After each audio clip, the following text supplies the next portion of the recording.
Hello friends, welcome to my channel. And आज हमारा topic है फ्रॉम चैप्टर इंफ्रास्ट्रक्चर से बायो एनर्जी। आपको जैसे नेम से ही पता चल रहा है, जो energy with the help of plant, with the help of animals produce होती है, उसे हम कहते हैं बायो एनर्जी। तो ये एनर्जी कैसे, दो टाइप की है bio energy. It is of two kind. तो फर्स्ट काइंड है हमारा बायोगैस। अब बायोगैस कैसे बनती है? This energy is produce by putting cow dung into the plant. ये एनर्जी कैसे बनती है? जो काउ डंग होता है ना, गाय का जो गोबर होता है, उससे ये एनर्जी बनती है। इसको कैसे करा जाता है? प्लांट में डाला जाता है और उससे ये एनर्जी प्रोड्यूस होती है। बिसाइड प्रोड्यूसिंग गैस, ये गैस प्रोड्यूस करने के बाद this plant convert dung into manure. और ये क्या करता है? इसको किसमें कन्वर्ट कर देता है? मैन्योर होता है खाद। तो ये क्या करता है? ये जो प्लांट होता है, बायोगैस प्लांट होता है, ये क्या कन्वर्ट कर देता है? डंग को मैन्योर में कन्वर्ट कर देता है और क्या कर देता है? गैस प्रोड्यूस कर देता है, बायोगैस। तो ये गैस बेसिकली कहाँ यूज होती है? आपकी कुकिंग में, हीटिंग में, जनरेशन ऑफ इलेक्ट्रिसिटी में हम क्या करते हैं? बायोगैस का यूज करते हैं। अब हमारा सेकंड नंबर पॉइंट है, टिल 2004 तक क्या था? 365 lakh biogas plant had already been establish. 365 lakh biogas plant already establish हो चुके थे। थर्ड पॉइंट है हमारा, they produce biogas equivalent to 39 lakh ton of fuel wood every year. वो कितना बायोगैस प्रोड्यूस कर देते थे? 39 lakh ton of fuel wood. इतना क्या करते थे? बायोगैस वो प्लांट हमारे प्रोड्यूस करते थे। तो बायोगैस बेसिकली क्या है? जो हमें प्लांट की हेल्प से, काउ डंग की हेल्प से जो हम गैस को प्रोड्यूस करते हैं। ऐसे हमारा सेकंड है बायोमास। बायोमास क्या होता है? बेसिकली जो ट्रीज होती हैं, ट्रीज के आप बोल सकते हैं, जो वुड होती है, फॉरेस्ट में पड़ी होती है, उससे हम बायो मास प्रोड्यूस करते हैं। It is a source of producing energy through plant and trees. ये क्या एनर्जी कहाँ से आती है? इसमें प्लांट और ट्रीज से। जो ट्री वेस्ट होता है, जो आपने देखा होगा जंगलों में बहुत सारी लकड़ियां पड़ी होती हैं, with the help of that हम बायोमास प्रोड्यूस करते हैं। तो ऑब्जेक्टिव ऑफ बायोमास का ऑब्जेक्ट क्या था? क्योंकि आप देख रहे हो, जिसमें ट्रीज इन्वॉल्व होंगे, जिसमें फॉरेस्ट इन्वॉल्व होंगे, जिसमें प्लांट इन्वॉल्व होंगे, तो इससे क्या है? बायोमास का मेन ऑब्जेक्टिव क्या था? एफॉरेस्टेशन। एफॉरेस्टेशन होता है जंगलों को ज्यादा से ज्यादा बढ़ावा देना, ज्यादा से ज्यादा क्या हो? ज्यादा से ज्यादा पेड़ पौधे उगाए जाए। तो ऑब्जेक्टिव क्या था? एफॉरेस्टेशन हो।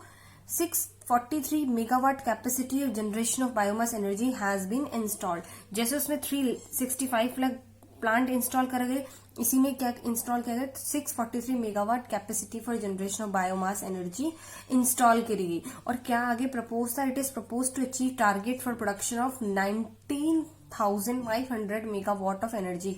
और ये भी प्रपोज किया गया कि 643 मेगावाट से 19,500 मेगावाट एनर्जी तक की प्रोडक्शन हो। तो ये हमारा बेसिकली क्या है? बायो एनर्जी का टाइप है बायोमास।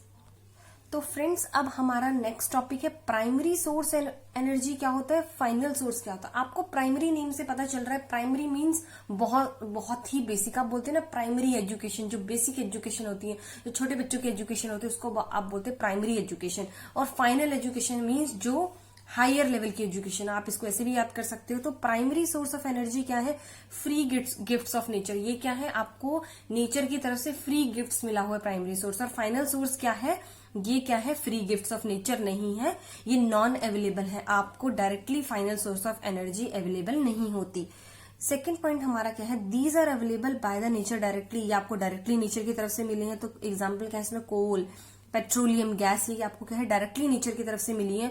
और फाइनल सोर्स में क्या है? आप क्या करोगे? इसको कन्वर्ट करोगे किसी और फॉर्म में। These are obtain by converting input into output. आप रॉ मटेरियल से कुछ और प्रोड्यूस करोगे, इनपुट से आउटपुट प्रोड्यूस करोगे, प्राइमरी सोर्स से फाइनल सोर्स पर जाओगे आप। For example, electricity is obtained by using coal as an input. Coal तो आपको नेचर की तरफ से फ्री गिफ्ट मिला है, तो आप कोल को यूज करके क्या करोगे? इलेक्ट्रिसिटी प्रोड्यूस करोगे। तो ये आपका क्या है? Final source of energy. ऐसे हमारा थर्ड नंबर पॉइंट है। These are directly use in energy input for production of goods and services. तो आप इनको क्या कर सकते हैं, प्राइमरी सोर्स को डायरेक्टली यूज कर सकते हो for production of goods and services के लिए, क्योंकि आपको डायरेक्टली अवेलेबल है। और इसको आपको कैसे यूज करना पड़ेगा, आपको कोई प्रोसेस करना पड़ेगा, आपको इनपुट से आउटपुट प्रोड्यूस करना पड़ेगा, आप इसको डायरेक्टली नहीं यूज कर सकते। फॉर एग्जाम्पल इलेक्ट्रिसिटी आपको डायरेक्टली नहीं मिलती, आपको इलेक्ट्रिसिटी क्या करनी पड़ती है, जनरेट करनी पड़ती है। फोर्थ नंबर पॉइंट है हमारा, these source of energy can B converted into another source of energy. These source, आप इनको कहीं और सोर्स में कन्वर्ट कर सकते हैं, आप कोल से कुछ भी बना सकते हो, बट ये क्या होते हैं, फाइनल सोर्स को आप फिर आगे फर्दर कन्वर्ट नहीं कर सकते, कोई और आप एनर्जी की फॉर्म में नहीं कन्वर्ट कर सकते। These source are used only as a final source, आप इनको डायरेक्टली फाइनल सोर्स पे यूज कर सकते हो और कंज्यूम कर लेते हो, और can not be converted into other form of energy, और आप इसको कहीं और कन्वर्ट नहीं कर सकते। फिर फ्रेंड्स हमारा नेक्स्ट टॉपिक है pattern of energy consumption in India. India में एनर्जी कंजप्शन का कैसा पैटर्न है, अब following points are noted in this regard. अब हमारे इसके रिगार्डिंग ये सारे पॉइंट्स हैं। फर्स्ट है हमारा, pattern of energy consumption refers to percentage use of different source of energy. Pattern of energy consumption से आप क्या समझते हो कि आप कितनी कितनी परसेंटेज एनर्जी की यूज कर रहे हो from different sources. Percentage use of different source of energy मतलब डिफरेंट सोर्स से आप कितनी कितनी एनर्जी को एज अ परसेंटेज यूज कर रहे हो। सेकेंड क्या है, percentage use of different source of energy can be studied only when different source of energy are converted into some common unit.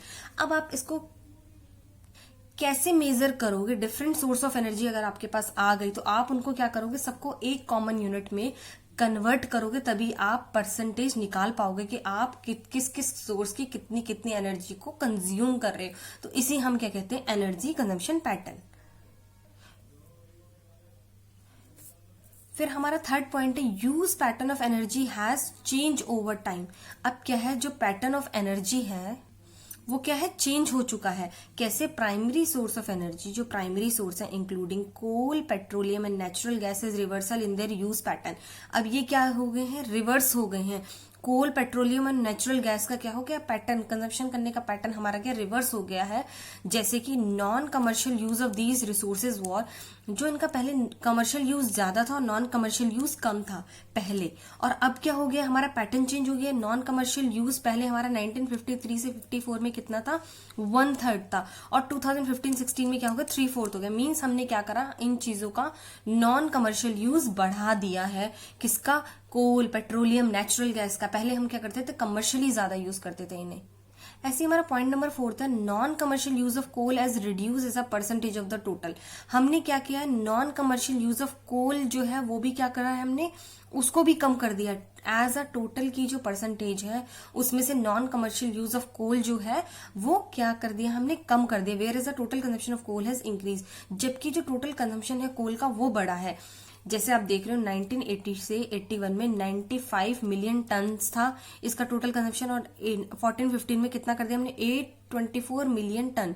तो मतलब क्या है, टोटल कंजम्पशन हमारा क्या है, बढ़ गया है, इंक्रीज हो गया है कोल का। ऐसे पॉइंट नंबर 5 है, consumption of oil has increase in India. Consumption of oil भी इंक्रीज हो गया। आपको पता है इंडिया में ऑयल की प्रोडक्शन इतनी ज्यादा नहीं है, for which we have to dependent on oil rich Gulf countries. तो हमें क्या है, गल्फ कंट्रीज जो होती है वहां पे ऑयल ज्यादा होता है, तो हमें वहां पे उसके लिए डिपेंड होना पड़ता है। पॉइंट नंबर 6 था हमारा, consumption of electricity has increase over time. Consumption of electricity भी हमारा बढ़ चुका है 500 times in a span of 65 years of the plan period. कितना बढ़ गया है, 500 टाइम्स बढ़ चुका है। आप समझ सकते हो ना, 500 टाइम्स, 1 टाइम नहीं, 500 टाइम्स बढ़ चुका है 65 ईयर्स में। ऐसे हमारा पॉइंट नंबर 7 है, consumption of electricity in the industrial sector continues to be the highest compare to other sector. फिर भी क्या है, जो इंडस्ट्रियल सेक्टर में इलेक्ट्रिसिटी की कंजप्शन है वो क्या है, ज्यादा है कंपेयर टू अदर सेक्टर। तो फ्रेंड्स ये हमारा क्या है कि इंडिया में क्या क्या पैटर्न है एनर्जी को कंज्यूम करने का, ये कौन से सेक्टर में एनर्जी कैसे कंज्यूम हो रही है, कौन से सेक्टर में कैसे कंज्यूम हो रही है। तो फ्रेंड्स अगर आपको मेरा वीडियो पसंद आया तो प्लीज इसे लाइक एंड सब्सक्राइब करना ना भूले। Thank you friends.